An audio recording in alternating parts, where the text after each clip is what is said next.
All right. We are now listening to Stega podcast, and I am privileged to be hosted by Mr. Maheshana. And this time around, I think he said him nicely. Yeah, you didn't butcher it. Yeah. Yeah, that's good. So I think earlier on we were just talking about the history of our cultures and how we are so proud of calling ourselves African.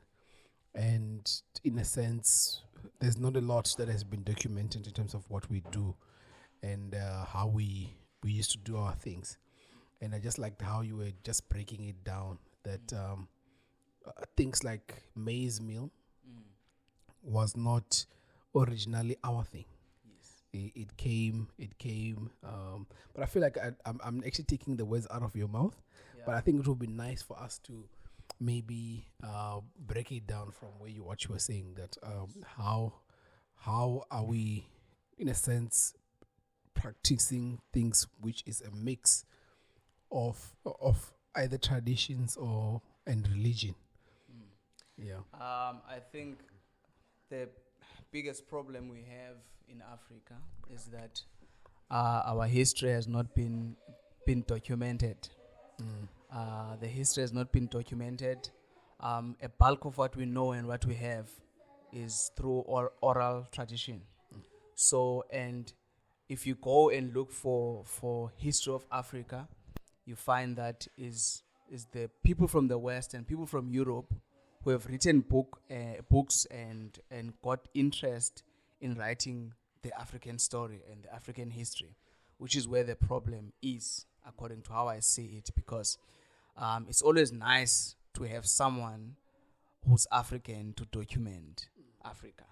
So to go back to what you were speaking about, like the mixes of that has happened in our society throughout the years and the generations, like a clear example is in Africa, in South Africa to be specific, we have tribes that have pap as their cultural food, if I may call it that. But if you look back, you find that maize is from Mexico, and it arrived and was part of Africa. It was brought to Africa in 1500. So before that, what was the cultural food? That's the question. Before that, what were Africans, what were Sutu, what were vendors eating before pap? That is made of maize meal. What were Xhosas drinking before mqomboti? That is from maize meal. So when we force people to look back to their roots, how far do we go? That is my question, and that is my battle in my mind. Is like, I have no problem. Let's go back to the roots, but how far do we go? What we accept as being part of our culture, how far can we go back? In South Africa, for example, Xhosas and the Zulus and the Ngonis, if we call them, we're tracing them back from Tanzania. Before Tanzania, where were they? So how far do you go back when you're looking at your roots and going back to the roots? How far do I go when I'm going back to my roots? I think that's the question I have for you, Shepard. You see what what you saying right now? It was mind-boggling for me when you told me that. I know we don't have fact checkers to check some of the things that we're saying, but we can just leave this conversation out there, and then someone who's gonna be listening can actually go check. Okay, when did the pub come in? But like what you're saying, that how far in terms of practicing do we, or how far do we go in terms of doing our roots? That one is a very difficult one, because I realized that, okay, an average South African doesn't really know the tradition, because I mean, traditions is what we have been practicing back in the days.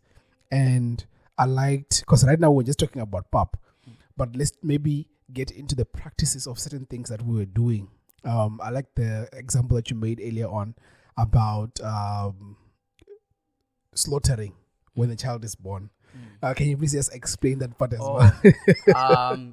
I don't know if we have people who are Xhosa who are listening, but like in the Xhosa tradition, we have what we call imbeleko, which is a ceremony that is performed when there is a newborn child. Sure. So in Xhosa, ukubeleka is when you put your child at your back, you wrap it with a blanket or whatever now, because we have blankets now. Sure. But how that started was because people were using the animal skin as clothing or blankets, whatever. Yeah. So they had to slaughter a goat or a sheep so that the child can have the blanket that is going to be used by the mother. So over the years, then it happened that this became like a custom. It's a thing.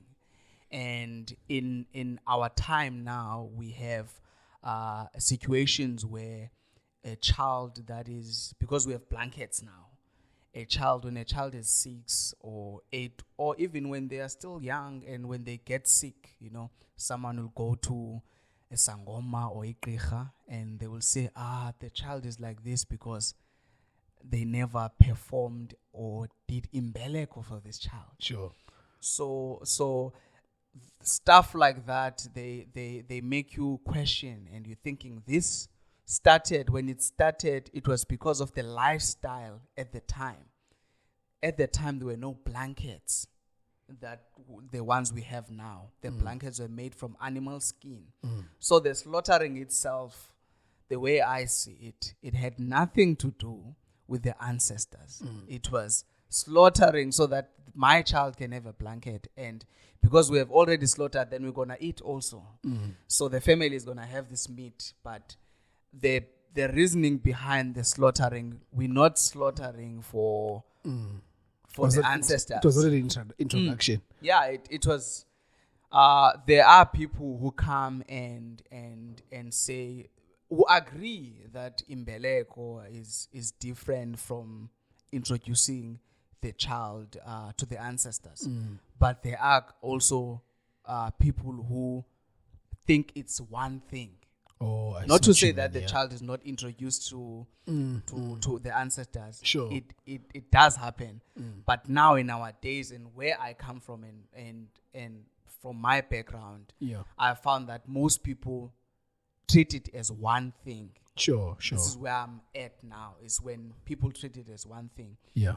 So where I want to touch more is when we look back at the things we do, we need to understand the history behind them and the lifestyle at the time, and we find that some of the things that we claim we need to do now and are part of us, we don't really need them.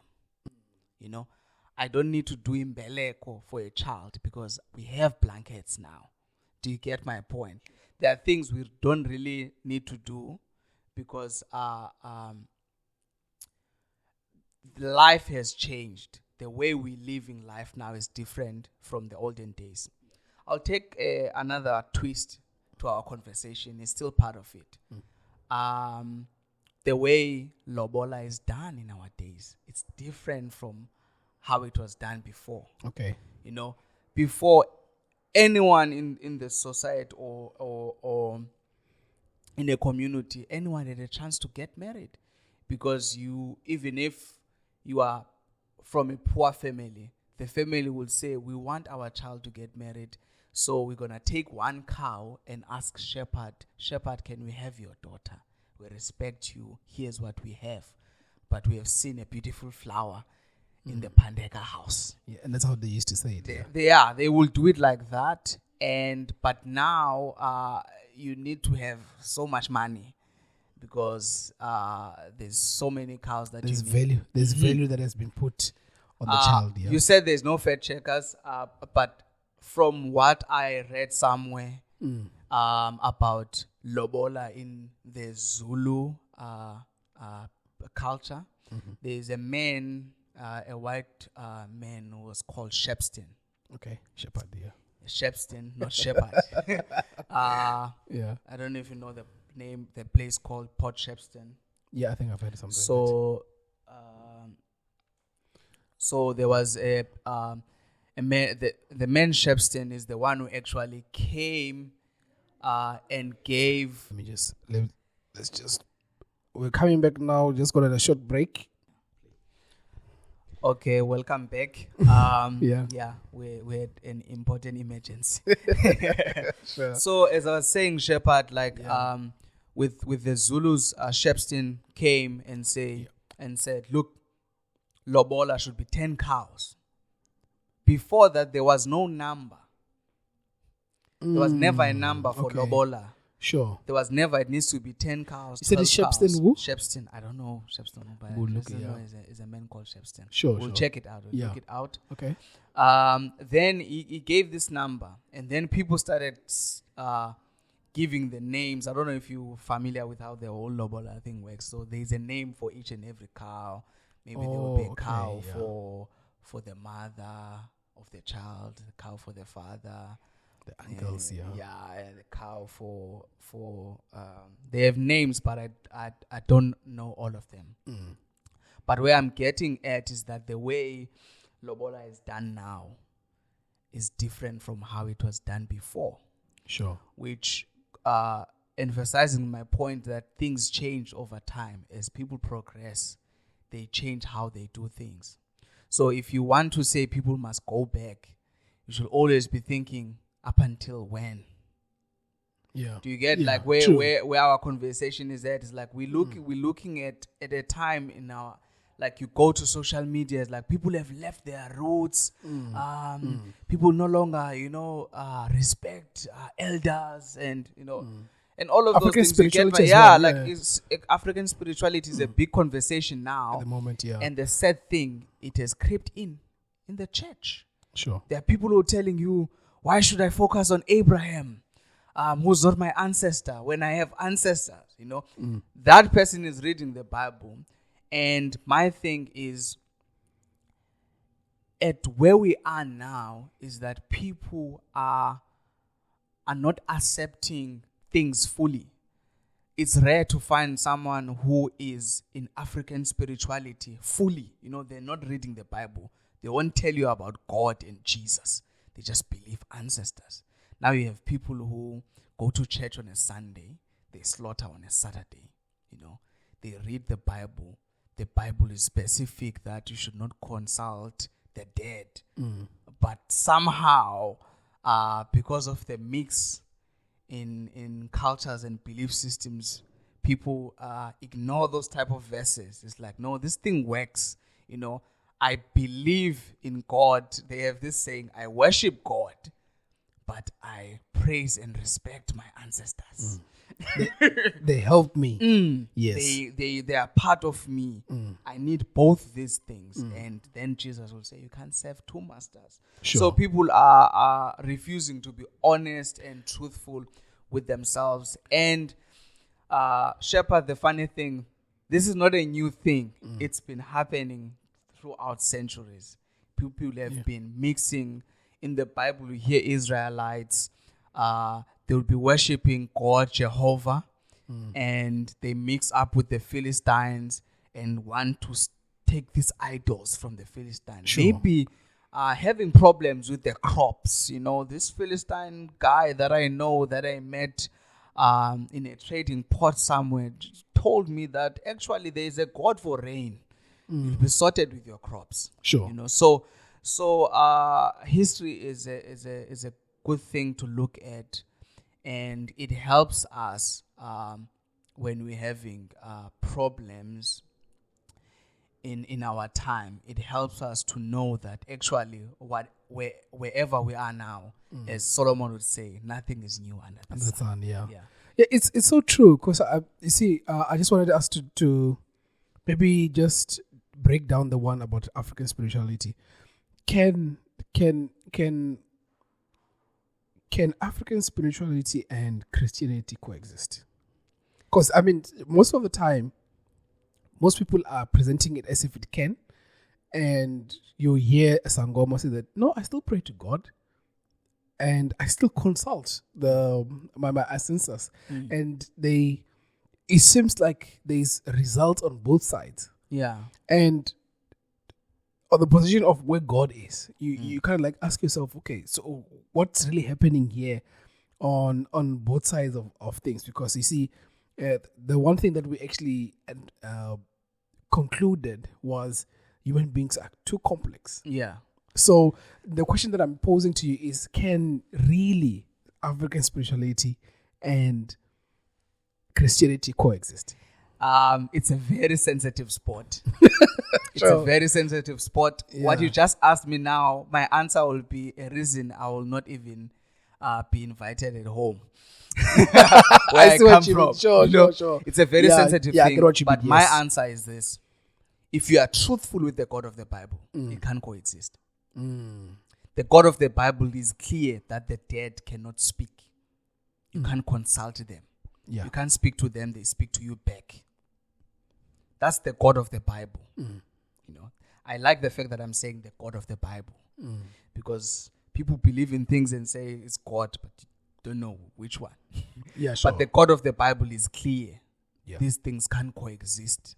You know, you can't speak to the dead and consult the dead and still believe in the God of the Bible. The God of the Bible is clear on how he wants to be worshipped. You know, he wants to be the only God. He just wants that. He wants to be the only God. So I think there was to a answer your question, sure. people are doing it. Seems like it's working. There are results. And when it comes to results, is that spirituality it's a deep thing. You know, it's very deep. Complex, yeah, It's yeah. complex. Yeah. You know, it's complex. It even messes up with the people who believe it. You know, and people who end up consulting the like ancestors and all of that, and be going to church on a Sunday. It's because this thing, when you grow up in a family where your father does this or your mother does this and it's working for them, you know, it's hard. And the sad thing is that there are people who pick some verses in the Bible and leave others and say this thing exists, you know. There's a funny verse Okay. that Xhosas like to use. It's in the book of Matthew. Okay. Where in Xhosa, you know, when it's written in Xhosa, it will mess you up because I'll say it in Xhosa that Jesus says, andizange ukuchitha sithethe namasiko. I'm going to translate it. Okay. Then the thing is, in English or in the original language that Jesus was speaking about, he says, I didn't come to demolish the law and the prophets. It had nothing to do with Xhosa customs. You know, I was speaking about the Jews and all of that. Sure, But sure. Xhosas have picked that verse. And those who believe that you can consult, you know, didn't come to stop us from consulting our ancestors and doing our ceremonies. Sure. You know, so we can, you know, I can be at church and believe in God and I worship God. And I don't worship my ancestors. People say that. They say they worship God and they praise or respect ancestors. But the thing is, what you give to, you are worshipping. True. What you give to, you are worshipping. Is So it if the you- scripture which says where the heart is, it's where the treasure is, yeah. But people don't want to in their beliefs. Sure. That's where the problem is in our society.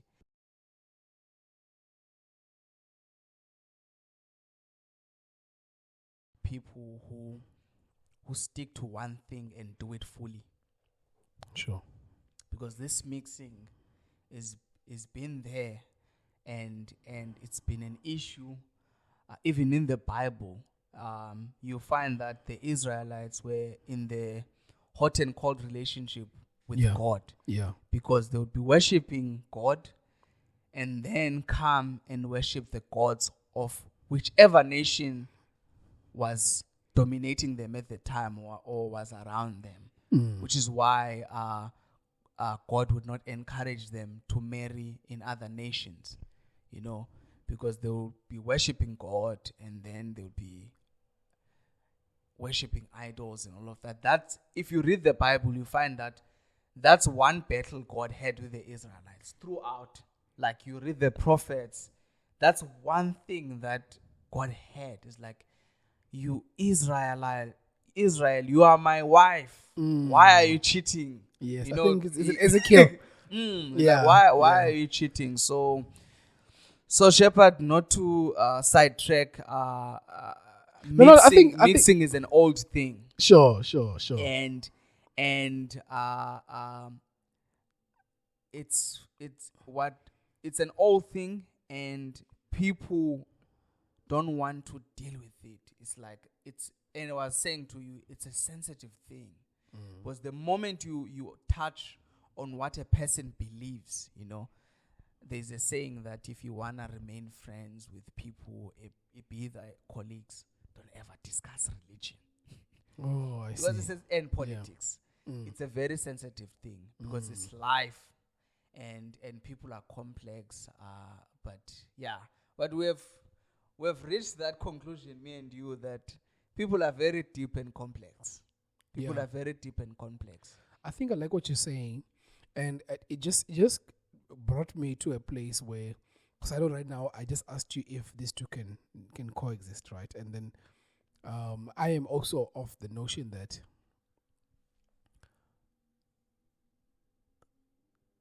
the way Christianity introduces itself, it put itself as the only thing or the only way, and which naturally it doesn't encourage any mixing. Right, that's how Christianity has introduced itself. Because remember, Christianity had to be introduced to different cultures, and then all different cultures they had to come and get married to this idea that okay, there is a Messiah who has died for everyone. Because the history of this Christianity is talking about, from the beginning, there was the introduction of sin. And God says that, did you say the heel of the whatever, it will bruise the serpent, something like that. It was a prophecy saying that, okay, there's a Messiah who's going to come. And the Messiah actually comes. And it's in one book, right? I mean, we see all the different things, like you were saying, that the Israelites, them being, them leaving Egypt without no law, them getting a law, them practicing the law, them getting to a point where there is Jesus Christ who's introduced. And like what you're saying, that I've not come to abolish the law, but I've come to fulfill it. And the things that Jesus Christ, not Jesus Christ per se, said, because I think the part where he says don't consult to the dead, it was not necessarily Jesus Christ. I don't know if Jesus Christ said it, but I know it was Paul who said it. Yeah, and also I think it's a verse that is in the first 5 books of the Bible somewhere. I don't know if it's Leviticus or whatever. Sure. Where God was giving all these things that the Israelites were not supposed to do. To do, yeah. Yes. The thing is, I'm of the belief that any true religion needs to present itself as the only one. That's what I believe. For it to be true, it needs to present itself as the only one. Because to believe something, you need to only believe it. It have to be specific to you. Yes, you can't have a double mind, where you. That's why I'm against mixing. Let me be clear about it. Sure. I'm against it. It's not being truthful with your belief. When you believe something to the core, you can't mix it. Because I see what where you I'm mean, going with this is that there was something people were believing before Christianity.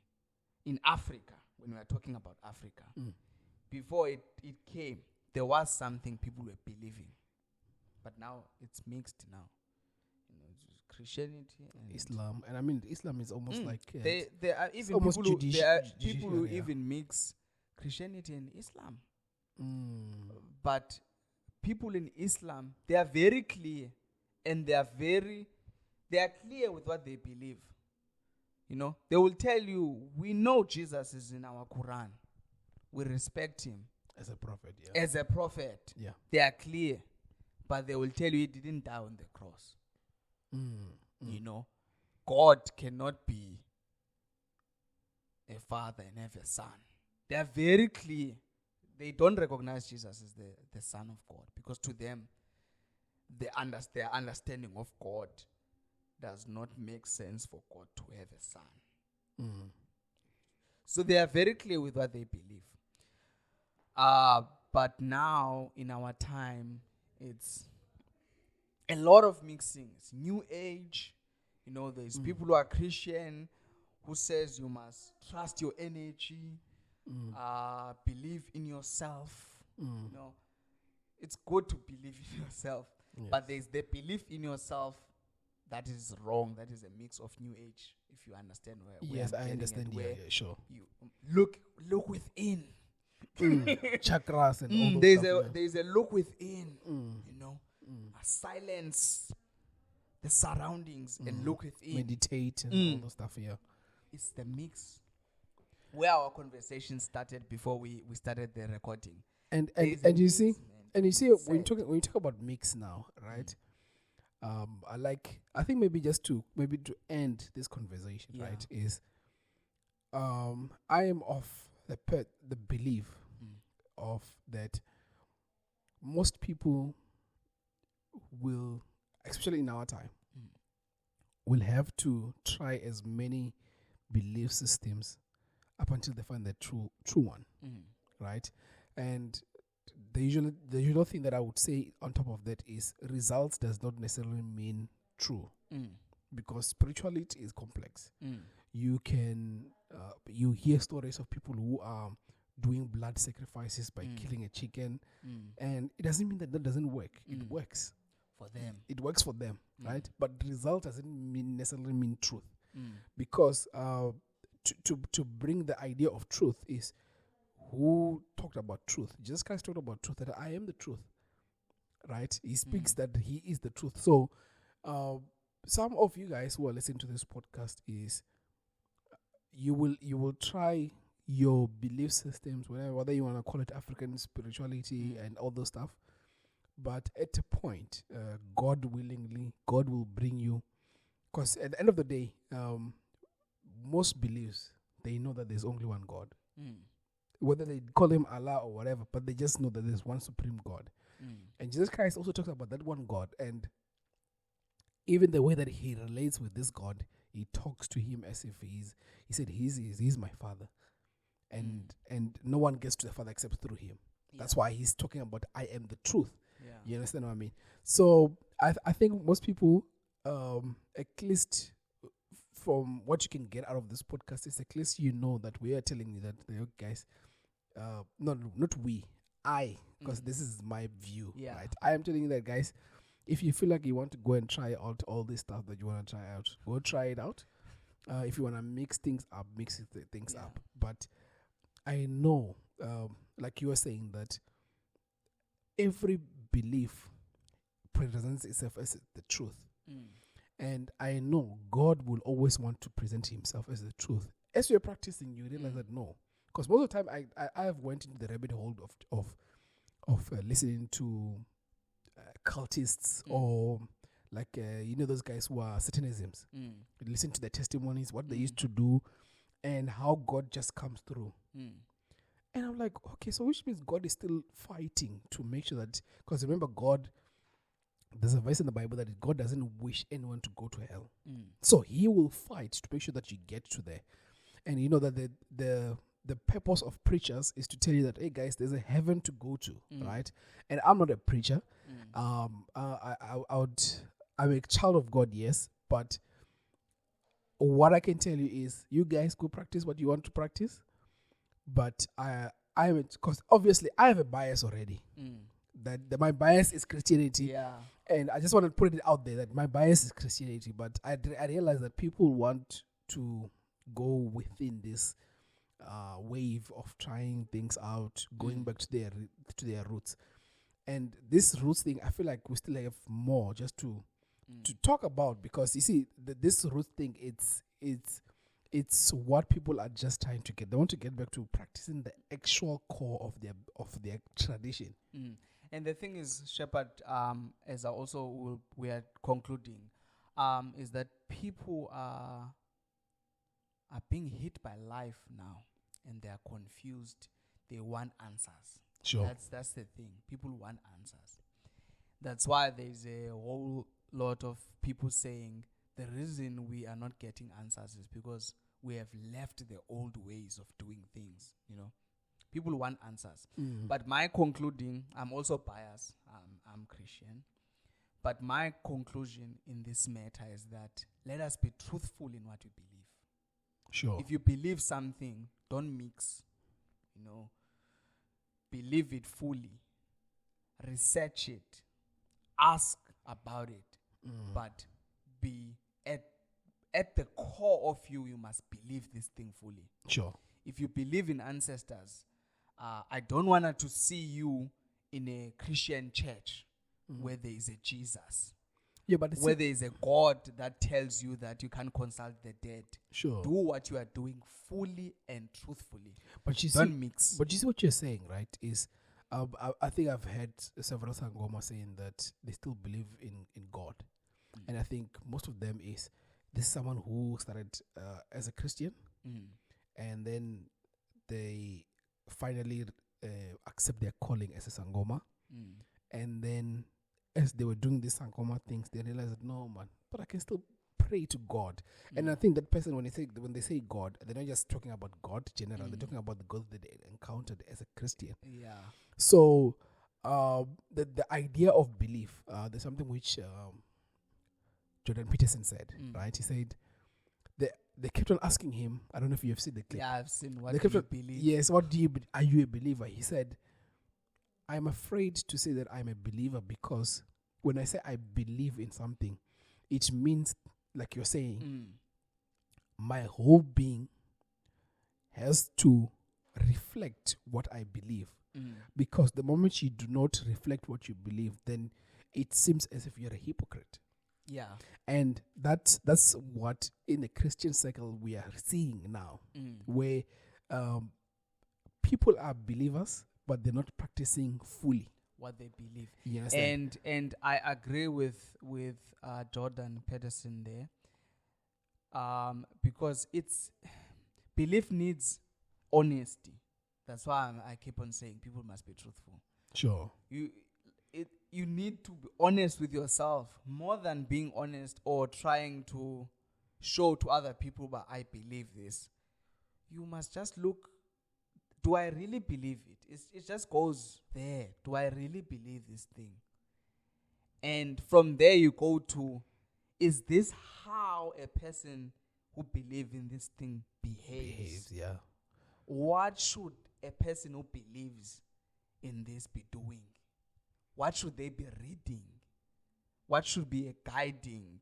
Because like for us who are Christian, the Bible is our guiding book. It's where we take how was God approached, and how do you get our idea of God comes from somewhere.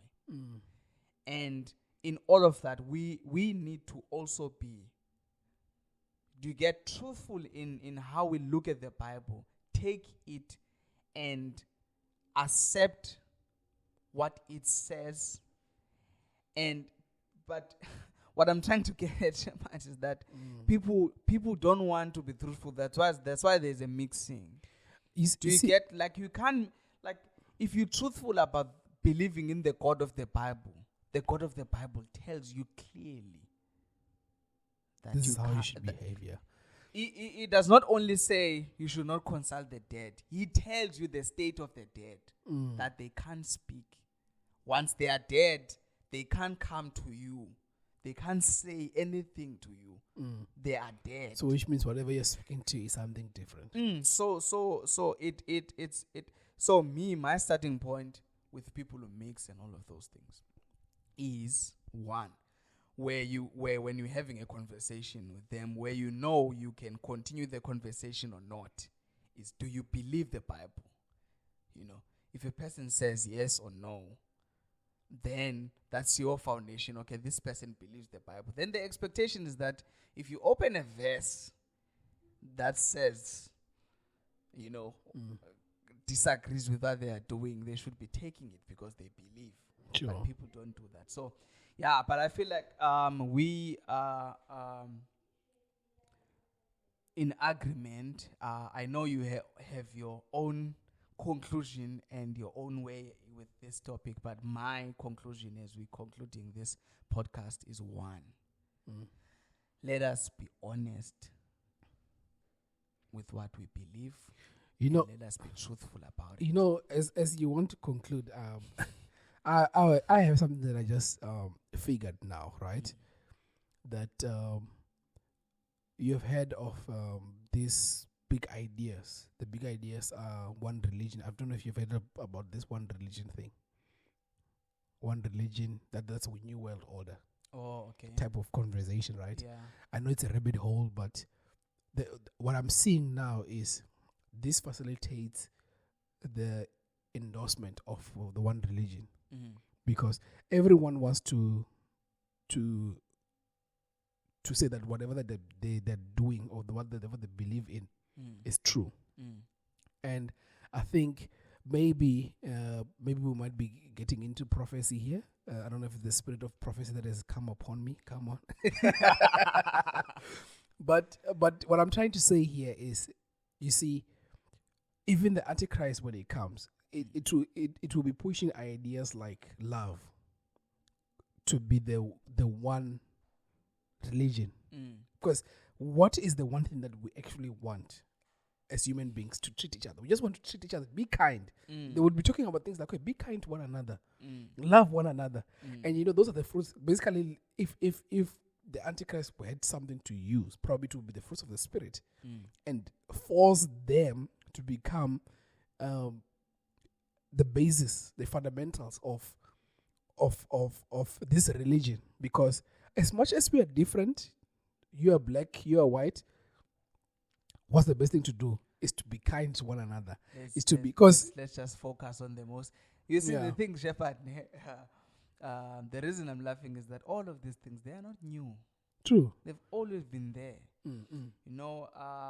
In Greece, when there was like philosophies and all of those things, these are the things these guys were battling with. Sure. They were talking about this. We understand that people are believing different, but what is the most important thing in the life of a human being? Is to be loved, is to be accepted. Let's treat each other with respect, let's respect one another. I believe I am like that.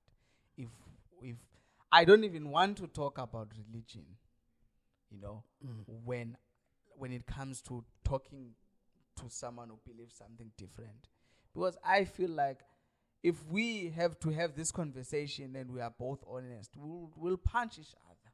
Yeah. We'll fight, because when you really believe something, fighting for it is very easy. It comes easy. That's why even our bias is forcing us to say that, no, guys, we're fighting, because even though it sounds a bit indirect, it's still a fight. Where you're saying that, guys, we were not breaking down on that. Yeah. The thing now with our time is that we're at war, Shepherd, without knowing.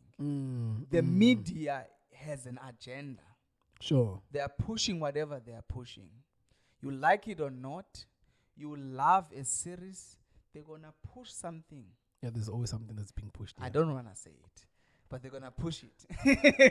Do you get my point? Let's allow the spirit of prophecy for example, I don't know if you've noticed in South African drama series and all of this, there's always going to be someone who goes to a sangoma, and a sangoma gives this.